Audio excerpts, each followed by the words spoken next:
एक और जबरदस्त फॉर्मूला मैं जो करवाने जा रहा हूँ वो करवाने जा रहा हूँ चूज का फॉर्मूला। चूज का इस्तेमाल याद रखो स्टूडेंट किस लिए किया जाता है? कोई सी भी स्पेसिफिक डेट को जो दिन था वो दिन मालूम करने के लिए आप चूज के फॉर्मूले का इस्तेमाल करते हैं। अब मैं देखना चाह रहा हूँ कि यार 14 अगस्त 1947 को डे क्या था, दिन क्या था, तो इसके लिए आप चूज के फॉर्मूले का इस्तेमाल करें। फॉर्मूला बड़ा है लेकिन है सिंपल सा। फॉर्मूला बड़ा जरूर है लेकिन है सिंपल सा। फॉर्मूला क्या है गौर से देखो। Is equal to choose, sorry, is equal to choose bracket start, ये वीक डे के साथ मिला के लगाया जाता है। Weekday bracket start, select the date, bracket close comma, उसके बाद इनवर्टेड कॉमास, फिर तमाम दिनों के नाम आएंगे। और जो दिन के नाम स्टार्ट करने हैं आपको संडे से स्टार्ट करने, इस बात को याद रखना। संडे, मंडे,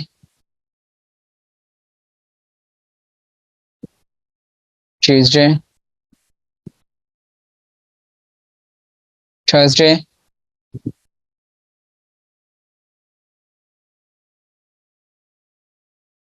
एक मिनट, वेडनेसडे, थर्सडे आ जाएगा फिर आपके पास। Second last is Friday and the last one is Saturday. Invert cons close, और वो जो फिर चूज का ब्रैकेट स्टार्ट हुआ था सो क्लोज करोगे, देन एंटर। 14 अगस्त 1947 को डे दिन क्या था उसने आपको बता दिया, थर्सडे यानी कि जुमरात का दिन था। अब कोई अगर मेरे से ये कहता है कि सर हम इतना बड़ा फॉर्मूला अप्लाई कर रहे हैं, तो इससे बेहतर ये नहीं है कि हम कैलेंडर ओपन करें और जाके वहां पे देख लेंगे भाई 14 अगस्त 1947 को क्या डे था। तो मेरी दोस्तों एक बात याद रखिएगा कि जब कहीं इंटरव्यू देने जाते हैं तो आप अगर आप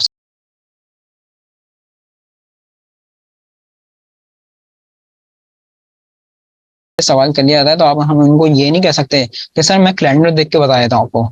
वो फिर आपको क्या जवाब देंगे आपको ज्यादा बेहतर अंदाजा लगा सकते हैं, सही है। तो जब बात आ जाए फॉर्मुला बेस्ड वर्किंग की तो फिर फॉर्मुला ही अप्लाई करना होता है, सही है ना। तो चूज का फॉर्मुला याद रखो किसके लिए इस्तेमाल किया जाता है? कोई सी भी स्पेसिफिक डेट को जो दिन था वो दिन मालूम करने के लिए आप चूज के फॉर्मुले का इस्तेमाल करते हैं। फॉर्मुला क्या है गौर से देखो, is equal to choose bracket start weekday, bracket start select the date, bracket close comma, उसके बाद तमाम दिनों के नाम आएंगे। एक बात याद रखिएगा, बेशक हमारा संडे ऑफ होता है लेकिन हमारा जो वीक स्टार्ट होता है वो संडे से स्टार्ट होता है और सैटरडे पे आके कंप्लीट होता है, इस बात को याद रखिएगा। अगर आप ये कहें कि नहीं सर हम तो स्टार्ट करेंगे मंडे से और इसको संडे पे आके कंप्लीट करेंगे, कोई ऐसा इशू नहीं है, आप अप्लाई कर लें। आप मंडे से स्टार्ट करें, सैटरडे पे आके आप इसको वाइंड अप करें, लेकिन फिर जो आंसर शो करेगा जैनब, फिर वो आंसर भी गलत शो करेगा, इस बात को याद रखना, सही है ना। वो आंसर गलत देगा, फिर एक्यूरेट आंसर आपके पास नहीं लिखा आएगा क्योंकि आपने सीक्वेंस वो नहीं लिखी जो फॉर्मूले की यानी कि जो हमारी वीक की सीक्वेंस होती है, राइट। तो याद रखना कि हमें जो स्टार्ट करना है वो संडे से जाके स्टार्ट करना है और सैटरडे पे आके कंप्लीट करना है। हाँ, अगर फॉर्मूला बड़ा लग रहा है तो ये जरूर कर सकते हो कि इसको शॉर्ट में लिख दो, SUN कर दो, MON कर दो, TUE कर दो, लेकिन फिर जो वो आंसर लेकर आएगा वो आंसर भी शॉर्ट में देगा, यानी कि फिर पूरा थर्सडे नहीं आएगा, फिर यहाँ पे THU लिखा हुआ आ रहा होगा। आ गया समझ में? क्लियर है? तो चूज का फॉर्मूला किसके लिए इस्तेमाल किया जाता है? कोई सी भी स्पेसिफिक डेट को जो दिन था वो दिन मालूम करने के लिए आप चूज के फॉर्मूले का इस्तेमाल करते हैं। नेक्स्ट एक और जबरदस्त फॉर्मूला जो मैं अप्लाई करवाने जा रहा हूँ वो है आपके पास इनडायरेक्ट का फॉर्मूला। देखो मैंने कहा था कोशिश करूंगा कि जब तक मेरी क्लासेस में कुछ ऐसी चीजें भी आप लोगों के साथ शेयर करूं जो इंटरव्यू पर्पस में पूछी जाती हैं या पूछी गई थी। ऊपर कुछ फॉर्मुलास मैंने भी बताए तुम लोग को, जिसमें कॉलम का फॉर्मूला बताया मैंने, एग्जैक्ट का फॉर्मूला बताया मैंने, इसी तरह से इनडायरेक्ट का फॉर्मूला भी है। ये भी इंटरव्यू पर्पस में पूछा गया था और बड़ा ही जबरदस्त फॉर्मूला है ये। गौर से देखें, तवज्जो दीजिएगा यहाँ पे। फॉर्मूला क्या है, पूछा क्या गया, पहले तो ये समझो। पूछा ये गया कि भाई देखिए ये शीट है आपकी, शीट 2 है और ये आपका सेल पॉइंटर है और ये हमारा कर्सर है जो मूव हो रहा है। सब आपको यहाँ से इस वक्त शीट को स्क्रॉल नहीं करना है, इस तरह से कुछ भी नहीं करना है, ऐसे भी नहीं करना है। आप सिर्फ और सिर्फ हमें काम करें, यहीं पे रहते हुए आप हमें ये बताएं कि हमने इस शीट के सेल नंबर A5 पे क्या लिखा हुआ है वो पता करके हमें बता दें कि ये जो शीट 2 है ना, इस शीट 2 के सेल नंबर A5 पे क्या लिखा है वो हमें जरा पता करके बताएं। सेल को आपको पॉइंट को ये शीट को मूव भी नहीं करना, आप यहीं पे रहते हैं, हमें बता दें कि इस शीट के सेल नंबर A5 पे क्या लिखा हुआ है। अब वो कैंडिडेट जो था, जो इंटरव्यू दे रहा था, वो उस वक्त कंफ्यूज हो गया, उसको नहीं पता था।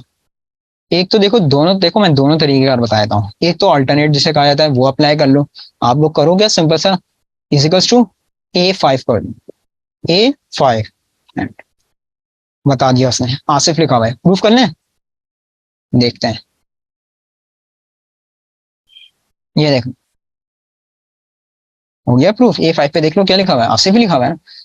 जो जनाब इंटरव्यू ले रहे, तो मैंने कहा यार फिर आप वही काम कर रहे हैं, ये तो हम लोग भी कर सकते हैं, तो कोई भी नॉर्मल सा बंदा भी कर सकता है, जबकि ये नॉर्मल बंदों को भी नहीं पता होता कि ये कैसे किया जाए, इजिकल्स टू करके आप आंसर आ सकता है। लेकिन खैर उन्होंने कहा यार ये नहीं करें, आप पूरा एक प्योर फॉर्मूला बेस्ड वर्किंग करें, ताकि हमें आपकी प्रोफेशनल से पता चल सके कि कितना आपने एक्सेप्ट वर्किंग करी है। अब आपसे कहा है तो वो, अच्छा फिर वो कंफ्यूज करते हैं, सही ना, वो कर देते हैं क्या, कंफ्यूज। वैसे सिंपल सा तरीका था, इजिकल्स टू A5 कर दो, तो जो भी उस सेल पे लिखा हुआ होगा वो मालूम करके बता देगा, क्या लिखा हुआ है वो यहाँ पे मालूम करके बताएगा। ये ऑल्टरनेट तरीके कार है वैसे, सही है। लेकिन यहाँ पे कहता है ये नहीं करें, आप फॉर्मुला बेस्ड वर्किंग करें। स्टूडेंट अजान हो रही है, 2 मिनट रुको, अजान के बाद क्लास को कंटिन्यू करता हूँ, राइट।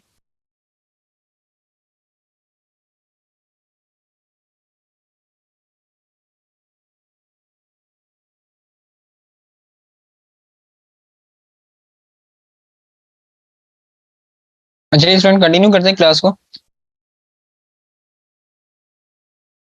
तो वो तो था ऑल्टरनेट तरीके का, उन्होंने कहा वो नहीं करना यार, एक प्रोफेशन बेस्ड आप फॉर्मुला बेस्ड वर्किंग हमें करके बताएं, कि आप ये बताएं कि इस शीट के सेल नंबर A5 पे क्या लिखा हुआ है। अच्छा उन्होंने कहा चले ये छोड़ें, वो सामने जो कैंडिडेट था उसको और कंफ्यूज करते हैं।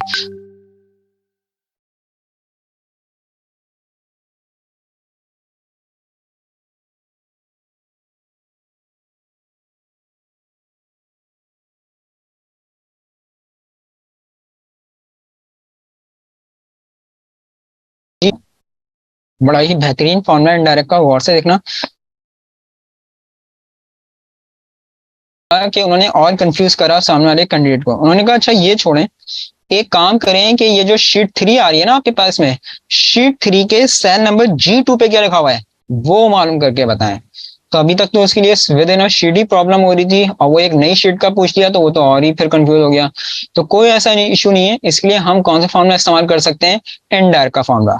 एनडायर का फॉर्मूला बड़ा ही जबरदस्त फॉर्मूला है। फॉर्मूला क्या है, गौर से देखना, is equals to indirect bracket start inverted commas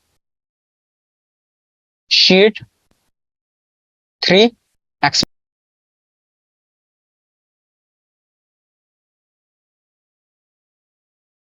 sign. ये साइन कहाँ से आता है, जो 1 2 3 4 लिखा होता है ना, तो शिफ्ट दबा के 1 प्रेस करोगे तो ये साइन आ जाएगा, शीट 3 एक्सक्लेमेटरी साइन। और सेल नंबर कौन सा कह रहे थे, G2। मैंने यहाँ पे आके लिख दिया G2 invert commas close bracket close then enter.